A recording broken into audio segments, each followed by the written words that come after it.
Social media पर फहश गुफ्तगू से शोहरत समेटने वाले एहसन चट्ठा उर्फ मिठा जी जो है वो भी अब पुलिस की हिरासत में आने वाले हैं। मिठा जी की जुबान तो सोशल मीडिया पे हम देखते हैं कि इंतहाई फहश अल्फाज पर मुश्तमिल होती है। हम ये नहीं कहते तनकीद करना हर शख्स का हक है, मगर एक लिमिट है तनकीद की। आलिया नीलम साहबा ने कोई रीट वगैरह नहीं करवाई। कोई शख्स भी जो सोशल मीडिया के ऊपर किसी की तस्दीक करता है, गंदे अल्फाज बोलता है, गालियाँ निकालता है, तो क्या हमारे मुल्क के पाकिस्तान में कोई ऐसा कानून नहीं? दो तरह का हमारे मुल्क में कानून चलता है। अगर आप किसी को लाइव या कुछ गाली निकालें या कोई बातचीत करें तो इसमें ताज़ीरात पाकिस्तान के तहत FIR होती है। FIA का कानून है prevention of electronic crime act 2016। Chief justice साहिबा से ऐसा क्या कुछ हो गया था कि जो चट्ठा साहब अपने आपे से बाहर हो गए? FIA के पास ये इख्तियार है, वो जिस भी मुल्क में जिस भी कोने में हो, जिस सोशल मीडिया के ऊपर उन्होंने वो तस्दीक की है उसको अप्रोच करके और इंटरपोल के जरिए उसे वापस पाकिस्तान में ला सकते हैं। इसमें हम नून लीग, PTI कोई सियासी जमात की बात नहीं करते, हम अखलाकियत की बात करते हैं। सोशल मीडिया पर फहश गुफ्तगू से शोहरत समेटने वाले एहसन चट्ठा उर्फ मिठा जी जो है वो भी अब पुलिस की हिरासत में आने वाले हैं। चीफ जस्टिस लाहौर आलिया नीलम साहबा ने इनके खिलाफ बाकायदा तौर पे एक पटिशन रीट दायर करवा दी है जो कि FIA को भेज दी गई है, साइबर क्राइम को। ये कहानी का आगाज़ कहाँ से होता है? मिठा जी ने ऐसा क्या कहा था कि बाकायदा इनके खिलाफ अब साइबर एक्शन होने वाला है? हमारे साथ सीनियर एडवोकेट FIA के इमरान जवेद कुरैशी साहब मौजूद हैं। इनसे पूछेंगे कि इस केस पर ये क्या कहते हैं। अस्सलाम वालेकुम सर। जी वालेकुम अस्सलाम। इमरान साहब बहुत बहुत शुक्रिया सर। ये आज पूरा दिन ये खबर ज़िनत बनी रही तमाम हेडलाइंस पे कि एहसन चट्ठा उर्फ मिठा जी वो भी जल्द पुलिस की हिरासत में आने वाले हैं। मिठा जी की ज़ुबान तो सोशल मीडिया पे हम देखते हैं कि इंतहाई फहश अल्फाज पर मुश्तमिल होती है। चीफ जस्टिस साहिबा के हवाले से उन्होंने क्या बयान दिया था और अब इस पर क्या एक्शन लिया गया है? जी बहुत शुक्रिया है कि बड़ा हसास इशू है, इसमें मैं थोड़ी सी कुरेक्शन करना चाहूँ। जस्टिस आलिया नीलम साहबा ने कोई रीट वगैरह नहीं करवाई। ठीक है। ये एक इंडिपेंडेंट लॉयर है, इन्होंने रीट की थी और उनके वकील मियाँ दाऊ साहब हैं। इन्होंने कोर्ट में मैटर लेके गए कि कोई शख्स भी, इवन के मिठा जी को छोड़े, कोई शख्स भी जो सोशल मीडिया के ऊपर किसी की तस्दीक करता है, गंदे अल्फाज बोलता है, गालियाँ निकालता है, तो क्या हमारे मुल्क के पाकिस्तान में कोई ऐसा कानून नहीं?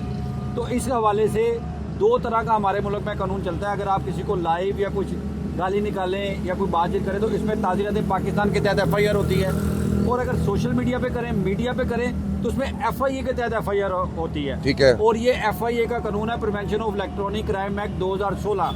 ये 2016 से हमारे मुल्क में लागू है और उसमें अभी रिसेंटली 2025 में तरमीम आई हैं और इसके लिए national cyber crime investigation agency बना दी गई है जो FIA के अंडर काम करती है।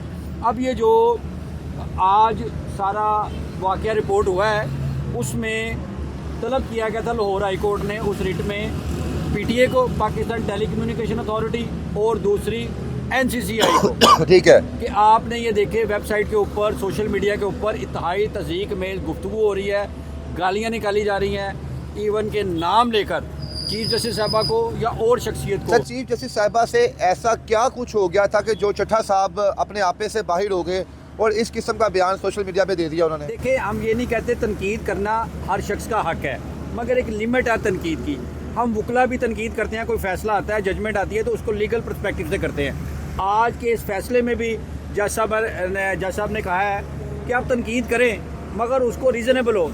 आलिया नीलम साहबा के पास एक केस गया था, उन्होंने खुद नहीं किया था, लोग केस लेकर गए कि जनाब ये जो ऑर्डिनेंस आया है 30 से 90 दिन के अंदर अंदर प्रॉपर्टी के कब्जे दिलाए जाएँ, तो उसमें DC को इख्तियार दे दिए गए हैं। DC कोर्ट के अंडर होते हैं और वो कोर्ट से फाइल तलब करवा सकते हैं। उसमें आलिया नीलम साहबा ने कि वो ख़त्म नहीं किया था कानून, उन्होंने आर्जी तौर पे मुअत्तल करके गवर्नमेंट से और मुतल्लिका अथॉरिटी से रिपोर्ट मांगी थी कि बताएं। तो इसके ऊपर उन्होंने ज़्यादा बातें की, ऐसे वो जो मिठा जी हैं जनाब ने, तो वो कह लें कि तस्दीक में अल्फाज थे।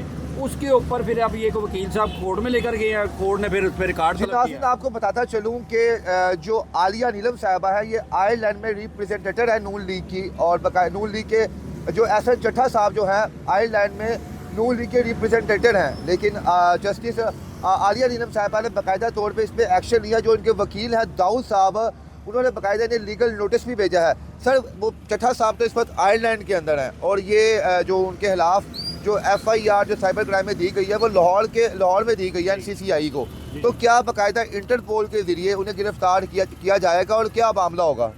जी देखिए, इसमें FIA के पास ये इख्तियार है, वो जिस भी मुल्क में जिस भी कोने में हो, जिस सोशल मीडिया के ऊपर उन्होंने वो तस्दीक की है, उसको अप्रोच करके और इंटरपोल के ज़रिए उसे वापस पाकिस्तान में ला सकते हैं जहाँ पर वो फ़रीक मुतासिर हुआ है। अब इसमें हम कहते हैं कि जुडिशरी पे एक चीफ जस्टिस साहबा को या किसी और शख्स को पूरे एक माशरे को तनकीद का निशाना बनाया। इसमें हम नून लीग, PTI कोई सियासी जमात की बात नहीं करते, हम अखलाकियत की बात करते हैं। किसी शख्स को भी ये हक हासिल नहीं है कि वो दूसरी शख्स के अमल के ऊपर गंदी गालियाँ निकाले। अच्छा, बाकायदा तौर पे एहसन चट्ठा उर्फ मिठा जी को ये तहरीरी जो नोटिस है भेजा गया है, इरसाल किया गया उन्हें? बिल्कुल जी, वो पूरी प्रोसीडिंग कर रहे हैं। अब PTI और NCCI को भी डायरेक्शन हो गई है, उन्होंने 8 लोग गिरफ्तार भी कर लिए हैं। और इस वक्त ये भी कहा गया आज कोर्ट में कि चले वो तो अगर मुल्क से बाहर बैठा हुआ है, जो इधर बैठे हुए मुल्क में अपने सोशल मीडिया पेज के ऊपर लगा रहे हैं, वो तो रोकें। चक्की ने 9 लोगों को गिरफ्तार किया जिन्होंने चीफ जस्टिस साहबा की वीडियो को शेयर किया आगे। वही वाली बातें उन्होंने भी तनकीद की चीफ जस्टिस साहबा के ऊपर और मुख्तलिफ शख्सियत के ऊपर, तो इसलिए उनके सोशल मीडिया अकाउंट को ब्लॉक करने का PTI को कहा गया है। और जो बाकी बड़े फेसबुक के ऊपर या यूट्यूब के ऊपर जो है उसका प्रोसीजर के लिए FIA प्रोसेस अच्छा, कर रही है। इसकी कानूनी तौर पे क्या सजा होगी और इसका तरीका कार क्या? चट्ठा साहब किस तरह माफी मांग सकते हैं? क्योंकि मुंह खोल के वो बातें तो कर लेते हैं, आप अपने जाल में खुद ही फंस चुके हैं वो, तो क्या तरीका कार होगा उनका? इसका तरीका देखें जी, लॉ डिफेंस का राइट देता है उन्हें भी, वो आगे अपनी प्री अरेस्ट बेल करवाएं और अरेस्ट कर अपना बयान दें। इसमें सेक्शन 11 है हेट स्पीच। कोई भी ऐसी स्पीच करता है सोशल मीडिया के ऊपर जिससे नफरत फैले और माशरे में इंतशार फैले। दूसरा सेक्शन 20 है offences against dignity of natural person, और सेक्शन 26 है punishment for fake and false information.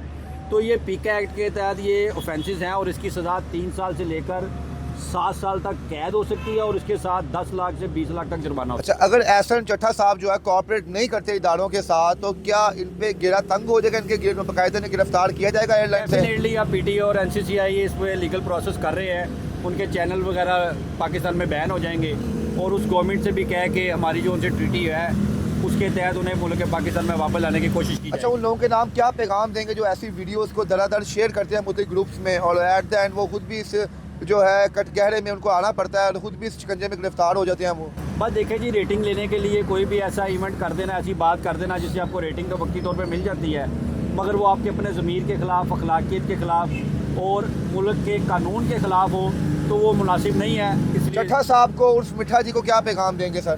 देखिए जी, वो भी एक जी शऊर शख्स है, उन्हें सोचना चाहिए, इसका अपॉलोजी करना चाहिए, तनकीद ज़रूर करे मगर एक दायरे में रह के गालियाँ निकाल के नहीं। किसी भी शख्स को गालियाँ निकालना, उसकी तस्दीक करना, ये गलत है जी। एहसन चट्ठा और मिठा जी को कम से कम 7 से 10 साल तक सज़ा हो सकती है और 10 से 20 लाख रुपए जुर्माना हो सकता है अगर उन्होंने इदारों के साथ कोऑपरेट ना किया और बाकायदा तौर पे विजुअल्स और उसके अलावा रिटनली जो है अपना माफ़ीनामा ना भेजा, तो ना सिर्फ इनके खिलाफ वारंट निकलेंगे, बाकायदा तौर पे इंटरपोल के जरिए गिरफ्तार भी किया जाएगा। ये सारी स्टोरी जो थी हमने इमरान जवेद साहब से सुनी है, तो मेरी आपसे भी गुजारिश है कि ऐसी वीडियोस को शेयर करने से गुरेज करें जिसमें इदारे या किसी की साख को नुकसान पहुंचाया जा रहा हो। इसके साथ ही इजाज़त है, अल्लाह हाफ़िज़।